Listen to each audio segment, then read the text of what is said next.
ইতিহাস বিদ্যার্থী tutorial channel থেকে বলছি।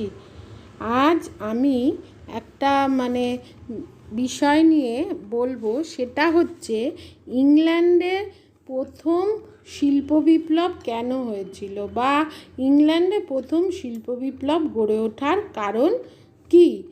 প্রথমে আমরা বলতে পারি যে শিল্প বিপ্লব গড়ে ওঠার পেছনে অনেকগুলো কারণ থাকে। কোনো একটা নির্দিষ্ট কারণে শিল্প বিপ্লব সংগঠিত হয় না। এই শিল্প বিপ্লব ইংল্যান্ডে আমরা বিভিন্ন ঐতিহাসিক বিভিন্ন মত পোষণ করেছেন। টয়েনবি বলেছেন যে প্রথম ইংল্যান্ডে শিল্প বিপ্লব ঘটেছিল। আবার ঐতিহাসিক নেফের মতে যে শিল্প বিপ্লবকে তিনি বলেননি যে শিল্প বিপ্লব কোনো একটা নির্দিষ্ট বছরে হয়েছিল। তিনি তার মতে ইংল্যান্ডে প্রথম শিল্প বিপ্লব হয়নি। যাই হোক, বিভিন্ন ঐতিহাসিক বিভিন্ন মত পোষণ করে এবং সর্বসম্মত সিদ্ধান্ত অনুযায়ী বলা হয় যে 1780 খ্রিস্টাব্দে ইংল্যান্ডে শিল্প বিপ্লব হয়েছিল। আবার অনেকে মনে করেন যে ফ্রান্স তো সেই সময় ইংল্যান্ডের সমতুল্য ছিল, সেখানে বিপ্লব হলো না কেন। এর উত্তরে বলা যেতে পারে যে ফরাসি বিপ্লবকালে ফ্রান্সের শিল্প ও বাণিজ্য ক্ষেত্রে যে চূড়ান্ত অধঃপতন ঘটেছিল, তাতে ওই দেশের পক্ষে শিল্প বিপ্লবে উন্নতি করা সম্ভব ছিল না। যাই হোক, এই বিভিন্ন রকম কারণে ইংল্যান্ডের শিল্প বিপ্লব আগে হয়েছিল এবং সেই কারণগুলো হচ্ছে, আমরা বলতে পারি যে এখানে কৃষির উন্নতি হয়েছিল। অষ্টাদশ শতকে ইংল্যান্ডে কৃষকরা কৃষি থেকে ভালো আয় করায় শিল্পদ্রব্য সহজেই কিনতে পারে। কৃষি বিপ্লবের ফলে ইংল্যান্ড খাদ্যশস্য ও কাঁচামাল উৎপাদনে সক্ষম হয়। ফলে কৃষকদের সাহায্যে এক শিল্পকেন্দ্রিক বাজার এখানে গড়ে তোলা সম্ভব হয়। কৃষিকে কেন্দ্র করে শিল্পের উন্নয়ন সংগঠিত হয়, অর্থাৎ শিল্প বিপ্লবের প্রেক্ষাপট রচিত হয়। দ্বিতীয়, আমরা বলতে পারি অনুকূল প্রাকৃতিক পরিবেশ। উত্তর সাগর ও আটলান্টিক মহাসাগরের মধ্যবর্তী স্থানে অবস্থিত হওয়ায় ইংল্যান্ডের স্যাঁতস্যাঁতে আবহাওয়া শিল্প উৎপাদনে, বিশেষ করে বস্ত্র শিল্পের পক্ষে অনুকূল ছিল। এছাড়া এখানে অনেক বাণিজ্য বন্দর, খাল ও খাড়ি থাকায় কাঁচামাল ও শিল্পদ্রব্য পরিবহন অনেক সহজ হয়। তারপরে আমরা বলতে পারি বৈদেশিক বাণিজ্য। 18 শতকে ইংল্যান্ড রাজনৈতিক দিক দিয়ে ইউরোপের শ্রেষ্ঠ শক্তি ছিল। ইউরোপ মহাদেশের বিভিন্ন যুদ্ধে জয়লাভ করে ইংল্যান্ড নিজেকে শ্রেষ্ঠ উপনিবেশিক শক্তি হিসাবে প্রতিষ্ঠা করেছিল। এইভাবে অন্যান্য ঔপনিবেশিক শক্তি যেমন ফ্রান্স, স্পেন, হল্যান্ড প্রভৃতি ইংল্যান্ডের থেকে পিছিয়ে পড়েছিল। ইংল্যান্ডের প্রতিদ্বন্দ্বী আর কেউ ছিল না। এই প্রতিদ্বন্দ্বীহীন ইংল্যান্ডের সঙ্গে ইংল্যান্ড যেসব উপনিবেশ স্থাপন করেছিল, সেখানেও তাদের ব্যবসা বাণিজ্য ফুলে ফেঁপে উঠেছিল। ব্যবসা বাণিজ্য বৃদ্ধি পাওয়ায় পণ্য উৎপাদনের প্রয়োজনীয়তা দেখা দিয়েছিল, যার ফলে এখানে তারা বেশি বেশি করে পণ্য উৎপাদনের দিকে নজর দিয়েছিল এবং এই প্রয়োজনীয়তার কথা মাথায় রেখেই তারা যন্ত্র উৎপাদনের দিকে নজর দিয়েছিল। তাছাড়া আমরা বলতে পারি রাজনৈতিক স্থিতিশীলতা। এই সময় ইংল্যান্ডে শিল্প বিপ্লবের প্রয়োজনীয় পরিবেশ তৈরি হওয়ার জন্য রাজনৈতিক স্থিতিশীলতা ছিল, যেটা আশেপাশে ইউরোপে অন্যান্য দেশে এর অভাব ছিল।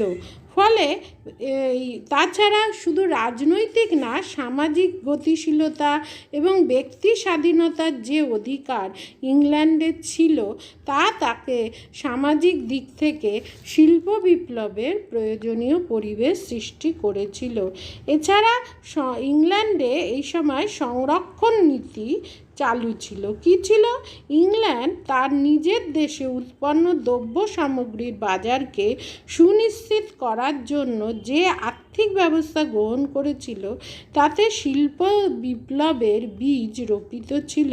অর্থাৎ ব্রিটিশ সরকার আমদানি দ্রব্যের উপর উঁচু হারে শুল্ক বসিয়ে দেশীয় শিল্পকে সুরক্ষিত করবার যে ব্যবস্থা গ্রহণ করেছিল তাতে ইংল্যান্ডের শিল্প বিপ্লবের ক্ষেত্র প্রস্তুত করেছিল। চতুর্থত, এরা বৈদেশিক বাণিজ্য ও মূলধনের প্রয়োজনীয় মূলধন এখানে যথেষ্ট ছিল। কি 18 শতকের 80-র দশকে ইংল্যান্ডের বৈদেশিক বাণিজ্য যথেষ্ট বৃদ্ধি পেয়েছিল। এই বৈদেশিক বাণিজ্যের বেশিরভাগই বিভিন্ন উপনিবেশ যথা ভারতের সঙ্গেই ছিল।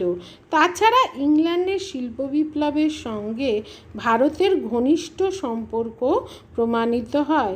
ইংরেজরা ভারতের সম্পদ লুণ্ঠন করে নিজের দেশে যে অর্থ সঞ্চয় করেছিল তা দিয়ে তারা শিল্প পুঁজির সৃষ্টি করেছিল। এই শিল্প পুঁজি শিল্প বিপ্লবে সাহায্য করেছিল। এছাড়া এই সময় আমরা দেখি যে ইংল্যান্ডে 18 শতকে অধিক শিল্পদ্রব্য উৎপাদনের জন্য তারা যন্ত্র আবিষ্কার করেছিল। অর্থাৎ নতুন নতুন যন্ত্রের সাহায্যে কিভাবে শিল্পদ্রব্যে আরও বেশি করে উৎপাদন করা যায় তার দিকে তারা মন দিয়েছিল। তারা বিভিন্ন রকম আবিষ্কার করেছিল।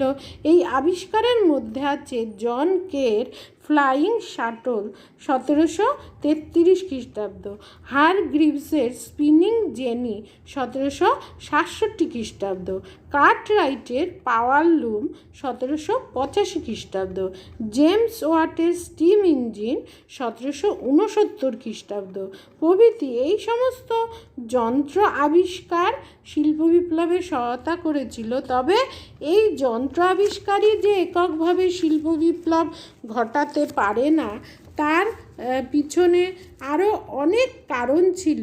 সেগুলো কিছু কিছু তো বলা হলো, এবং আরও অনেক কারণ হচ্ছে, যেমন কাঁচামাল ও বাজার।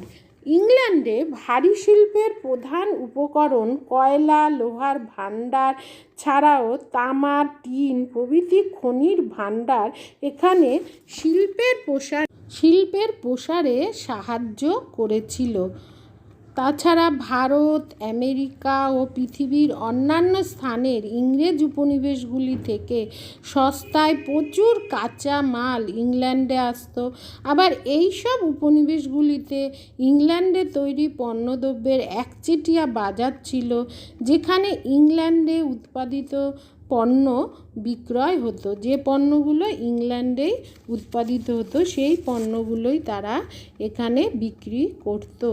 এছাড়া আমরা এখানে অপর্যাপ্ত শ্রমিক দেখতে পাই। ইংল্যান্ডে সমসাময়িক আর্থসামাজিক কারণে যে স্বাধীন মানুষের সৃষ্টি হয়েছিল তাও শিল্প বিপ্লবের প্রয়োজনীয় উৎস ছিল। 16 শতক থেকে ইংল্যান্ডে আবাদি জমিকে পশুচারণ ভূমিতে পরিণত করা হয় এবং সেই উদ্দেশ্যে জমি জবরদখল করার রেয়াজ দেখা দিয়েছিল।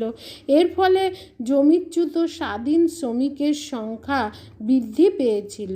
তাছাড়া 18 শতকে ইংল্যান্ডের জনসংখ্যা বৃদ্ধির ফলে কলকারখানা তৈরি হওয়ায় এরা কলকারখানায় শ্রমিকের কাজ নিয়ে এখানে ঢুকে পড়েছিল। অর্থাৎ শ্রমিকের কাজ করত এবং পুঁজিপতিরা প্রচুর পরিমাণে শ্রমিকের যেটা দরকার ছিল কলকারখানায় শিল্প উৎপাদনের জন্য, যার জন্য তারা প্রচুর পরিমাণে শ্রমিক যোগান পেয়েছিল। এইভাবে কলকারখানায় নিয়োগের উপযুক্ত শ্রমিকের সৃষ্টি ইংল্যান্ডের শিল্প বিপ্লবকে মানে এগিয়ে নিয়ে যেতে সাহায্য করেছিল।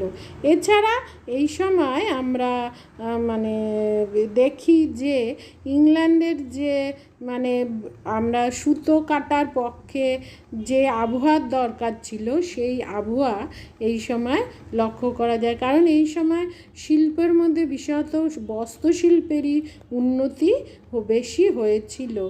সুতরাং এইভাবে ইংল্যান্ডে বলা যায় যে শিল্পের প্রথম ক্ষেত্র তৈরি হয়েছিল শিল্প বিপ্লবের। পরবর্তীকালে ইউরোপ এবং এশিয়ার অন্যান্য দেশে তা ছড়িয়ে পড়ে। শিল্প বিপ্লবের মধ্যে দিয়ে ইংল্যান্ড কী হয়েছিল, কৃষি প্রধান দেশ থেকে শিল্প প্রধান দেশে পরিণত হয়েছিল। এত সব সুযোগ সুবিধা সেই সময়ে ইউরোপীয় দেশগুলোর মধ্যে কেবলমাত্র ইংল্যান্ডে থাকায় এখানে প্রথম শিল্প বিপ্লব হয়েছিল বলে অনেকে মানে অধিকাংশ ঐতিহাসিক মনে করেন। আবার কেউ কেউ এটাকে নস্যাৎও করেন। তবে সব দিক বিচার করে বলা যায় যে ইংল্যান্ডে প্রথম শিল্প বিপ্লব হয়েছিল। এটা সকল শ্রেণীর জন্য। অবশ্যই চ্যানেলটা সাবস্ক্রাইব করো এবং নোটিফিকেশন বেলটা অন করে দিও।